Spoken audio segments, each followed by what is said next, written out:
ética, sociedad, individuo y persona como ejes de la visión cristiana sobre la convivencia humana en sociedad. Me di a la tarea no de una forma organizada, y espero que en lo que voy a compartir con ustedes pues me ayuden a encontrar con más claridad el hilo conductor. Empiezo por sociedad e individuo. La alusión a estos dos términos me sugirió de inmediato la cuestión social. Todos estamos familiarizados con ese dilema que contrapone el individuo y la sociedad según que se ponga la prioridad en el individuo, del cual derivaría la sociedad por un pacto o un acuerdo derivado de la libertad de los individuos, o por el contrario, quienes ponen el acento en la sociedad y que consideran a los individuos como partes de ese todo que llamamos sociedad. Los intentos más recientes que se han hecho por conciliar la cuestión social tienen como característica común, y en esto coincido con el análisis que al respecto hace nuestro profesor Carlos Llano, tienen un marcado sello técnico, intentan ser soluciones prácticas que no profundizan en las raíces del origen de este dilema. Me parece que fue Oscar Wilde el que llegó a afirmar que el individuo es un invento de los ingleses. Seguramente lo decía en su sentido tan irónico como algo a favor del individualismo, porque él estaba convencido del individualismo, ¿no? Pero algo de razón tiene esa afirmación, porque el individuo como tal no es una realidad existente. El individuo es una abstracción. Lo que existimos no somos individuos, somos personas, y con mucha frecuencia confundimos una noción con la otra. En buena parte el conflicto que se establece muchas veces entre esas dos realidades, individuo y sociedad, proviene precisamente de tomar al individuo como una realidad en sí. Lo que existe realmente en sí son personas, no individuos. El individuo, por definición, es algo incomunicable, y si lo tomamos en estricto sentido, no tiene solución la cuestión social. Si los individuos somos incomunicables, ¿cómo es entonces que deriva la relación entre individuos en sociedad? Pues se vuelve algo siempre en permanente tensión. Cuando nos fijamos en cambio en la realidad de la persona, advertimos o encontramos por lo menos elementos que nos pueden ayudar a encontrar las claves de solución de este aparente conflicto. Porque ¿qué es la persona? Me voy a valer de la intervención del doctor Vela. Me parece muy significativo todo esto conectado con el tema que a mí me ha tocado exponer con ustedes, porque, bueno, yo desconocía por completo todo el fenómeno del apego y el desapego, el despego, pero me hizo mucho sentido con relación a una noción de persona que quizá no es una definición, pero es una descripción muy profunda que encontré en un escrito de un filósofo de origen hindú, aunque muy occidentalizado, Raimundo Panikkar. Raimundo Panikkar, en uno de sus escritos, no recuerdo cuál, llega a decir lo siguiente a propósito de la persona: si puedo decir yo, es porque antes fui un tú para alguien. Esta afirmación, aparentemente pues muy sencilla, ¿no?, de formular, pues tiene mucha profundidad. Si nos detenemos un poco a considerar que nuestra realidad como persona está en su origen vinculada a otras personas, empezamos a vislumbrar un panorama que resuelve la cuestión social, por lo menos teóricamente, con unas consecuencias para para la implementación de soluciones prácticas muy profundas. ¿Qué significa esto de si puedo decir yo es porque fui un tú para alguien? Que en la entraña misma de mi propia realidad el otro está presente.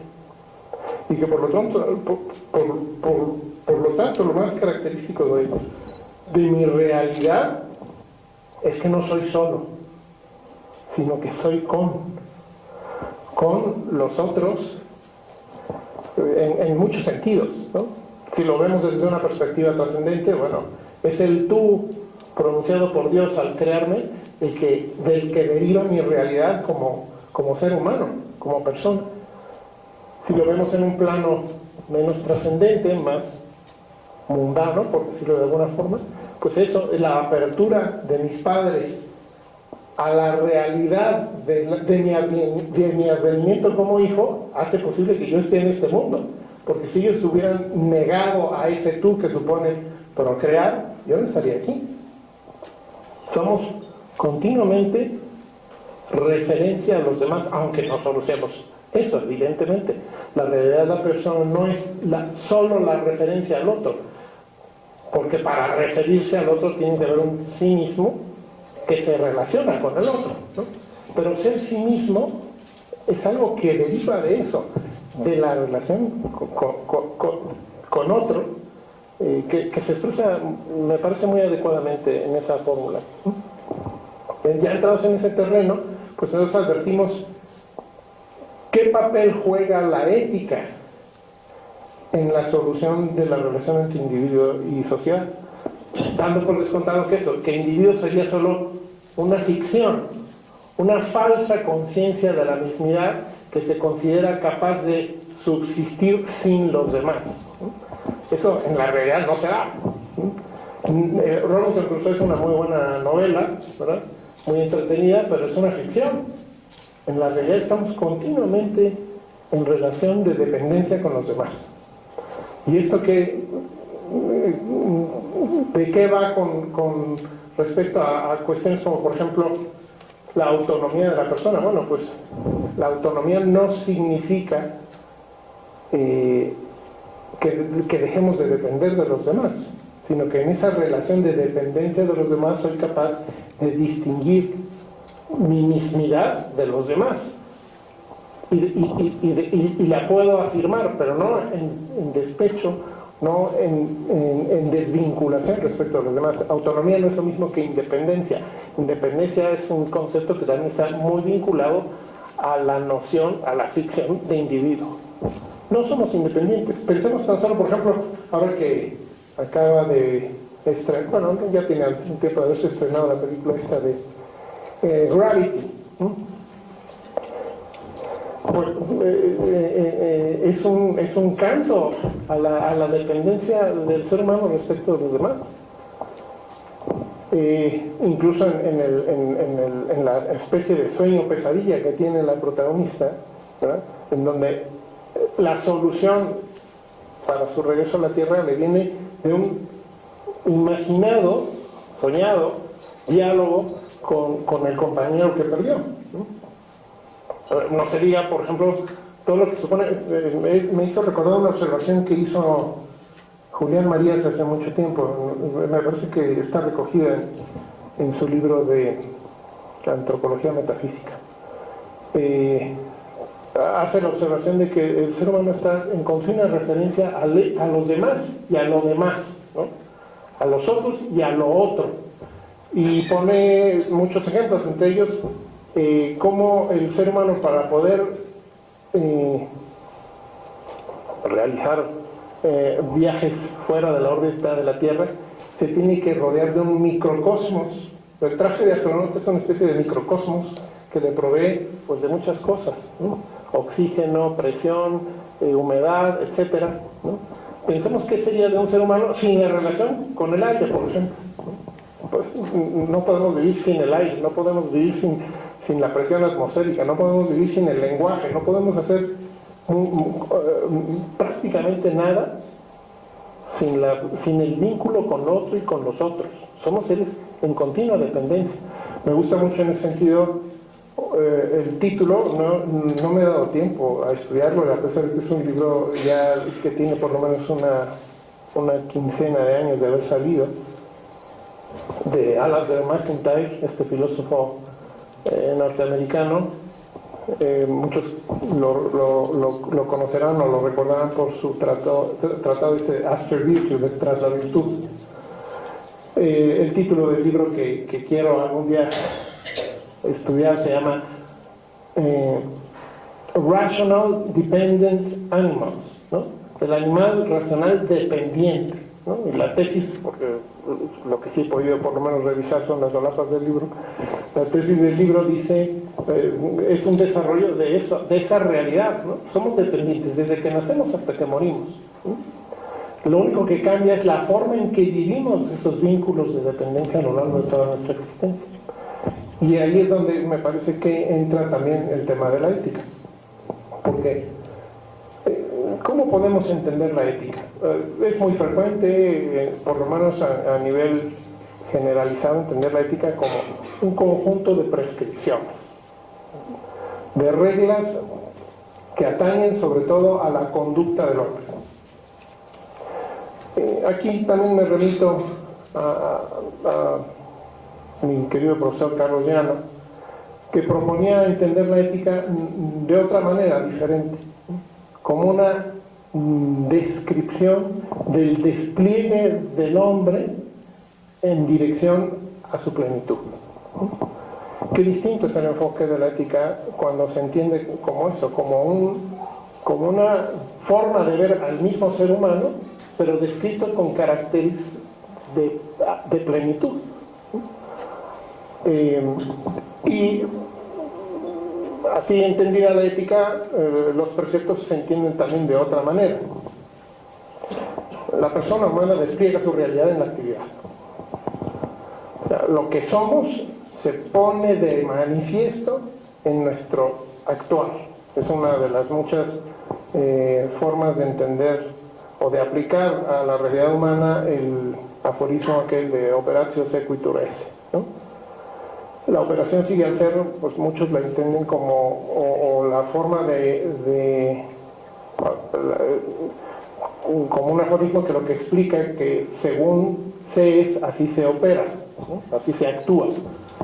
En lenguaje popular diríamos, bueno, pues no puedes pedirle peras al olmo, ¿no? Las peras provienen de un peral, ¿no? Porque lo propio es que la operación siga al ser, ¿no? Pero también se puede entender de otra manera, que ahí donde hay ser, habrá operación. Operatio sequitur esse quiere decir, si hay ser, habrá actividad. El ser de la persona se despliega en su actividad. Pero para que esa actividad sea una con el ser del que brota, no basta simplemente que brote de ese ser, sino que de alguna manera esa operación nutra el ser del que proviene.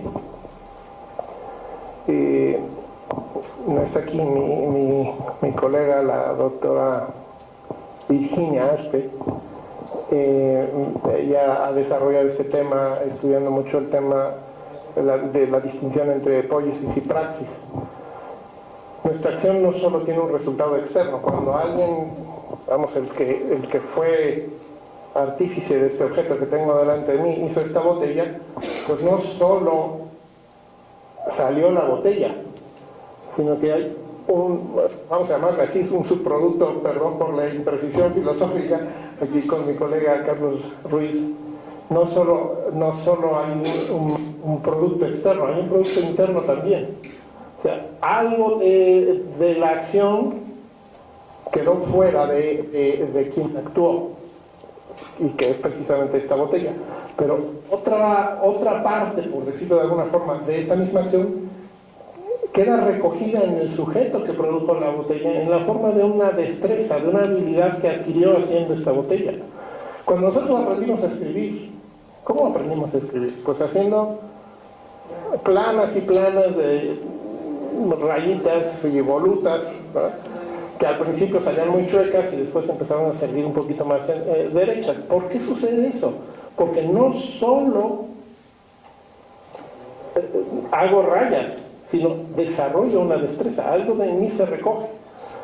Cuando hablamos de la ética estamos hablando de la dimensión de la acción que nutre lo que somos en un sentido perfectivo, integral, como persona. si lo que somos es personas, es decir, seres en relación con los demás, la ética lo que viene a propiciar es que precisamente en la actividad que se despliega en la relación con los demás, vamos consiguiendo nuestra propia perfección como personas.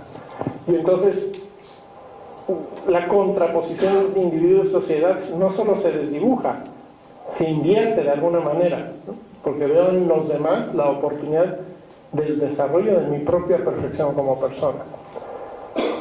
¿Por qué la persona puede dar de sí?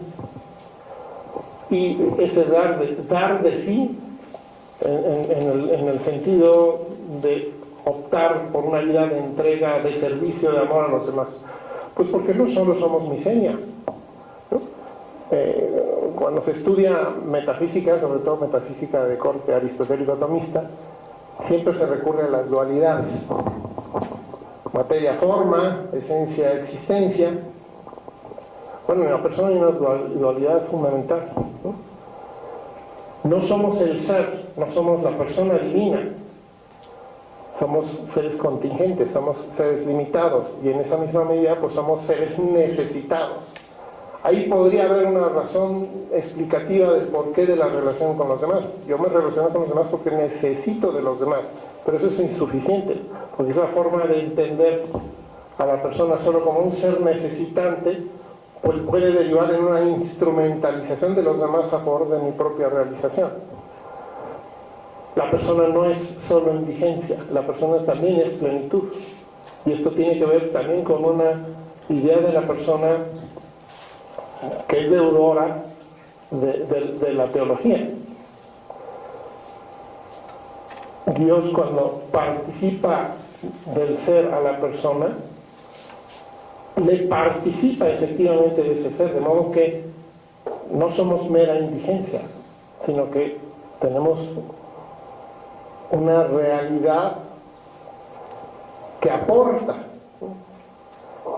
que transmite plenitud, vamos a decirlo de esa manera, de modo que la otra razón de ser del vínculo con los demás no es ya la necesidad que tengo del otro para realizarme yo, sino la capacidad que tengo de dar al otro para la realización